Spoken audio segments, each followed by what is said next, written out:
Hi, third graders. Today we're going to focus on the borough of Queens, which is one of the 5 boroughs in New York City.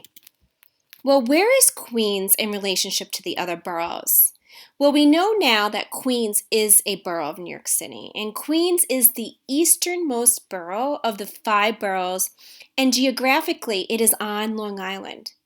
Queens is the largest area of the 5 boroughs, and it is a blend of an urban and suburban neighborhoods. Well, what do I mean by that? Urban means more city-like, and suburban is similar to Scarsdale. It's a residential area within commuting distance of the city, just like Scarsdale. So in Queens, there are parts that feel more city-like due to the buildings and densely populated areas along subway lines. The parts that feel more like a suburb are more on the outskirts, and there's more residential area, and they're further away from the transit lines. Well, here's a broader view of Queens and its location.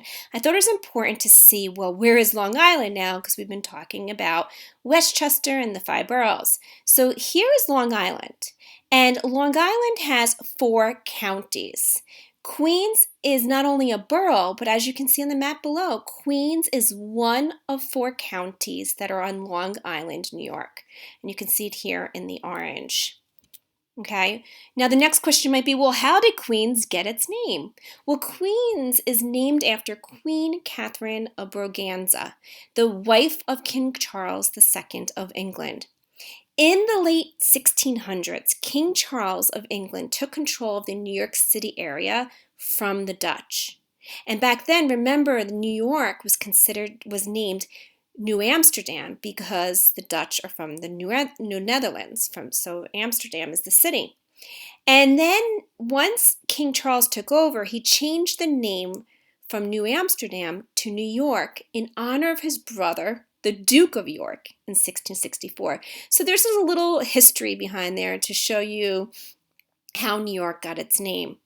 Now, during the American Revolutionary War, Queens remained under the British control.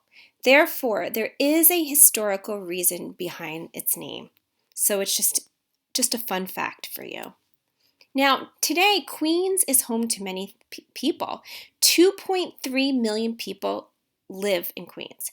Queens is home to New York Mets baseball games, which are played at Citi Field. Queens is home to the U.S. Open tennis tournament. Queens is also home to 2 great museums, the MoMA, PS1, and the Museum of the Moving Image. Queens is home to JFK and LaGuardia airports. Queens is home to the Unisphere, which is a 12-story 1964 World's Fair globe sculpture, which we'll really look at closely. Queens is home to the Rockaway Beaches, and Queens is home to the Forest Hills Stadium.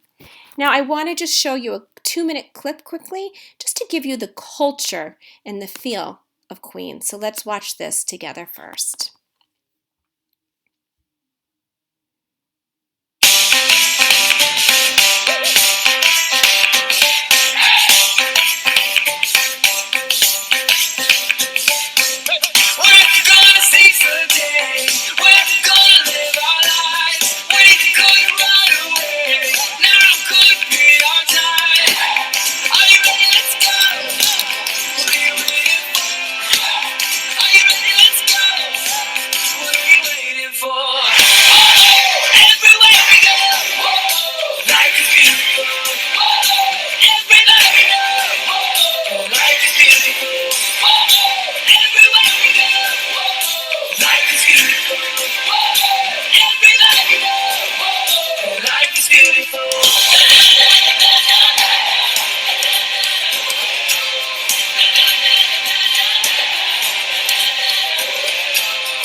you go. You get a quick glimpse of the culture and the vibe that you get in Queens.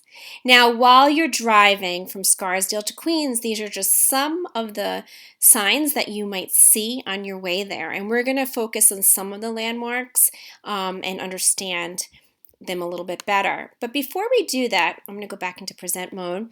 I wanted to show you, so here is the borough of Queens, and down here is the Rockaway Beaches, which was mentioned in there.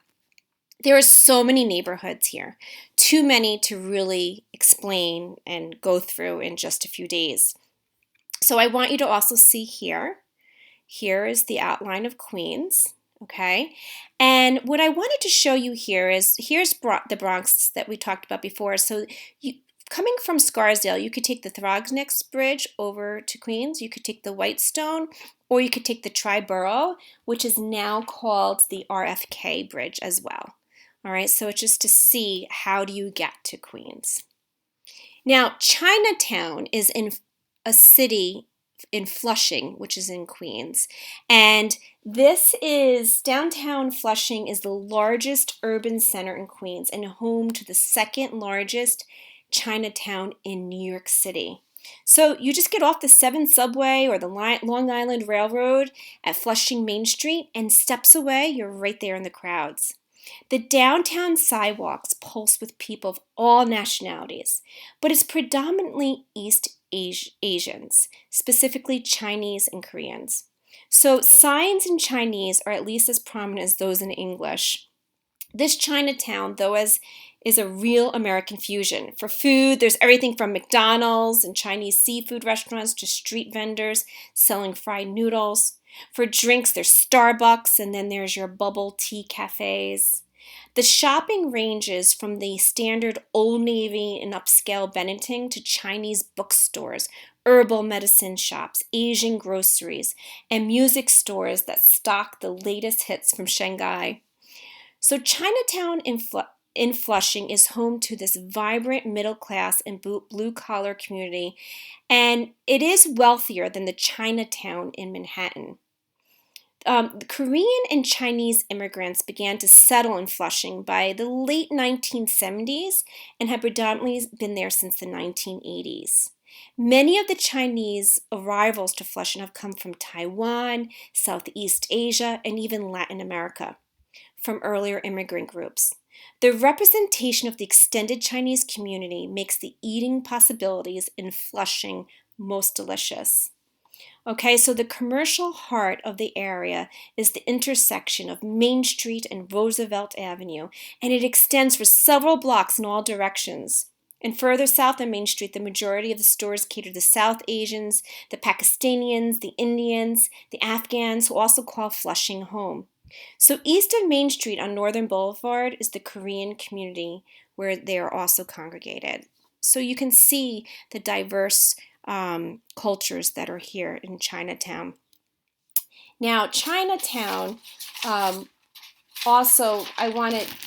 downtown Flushing is the largest urban center in Queens, and it's the home to the second largest Chinatown in New York City, which is really interesting. And this is where you will really find authentic Chinese food.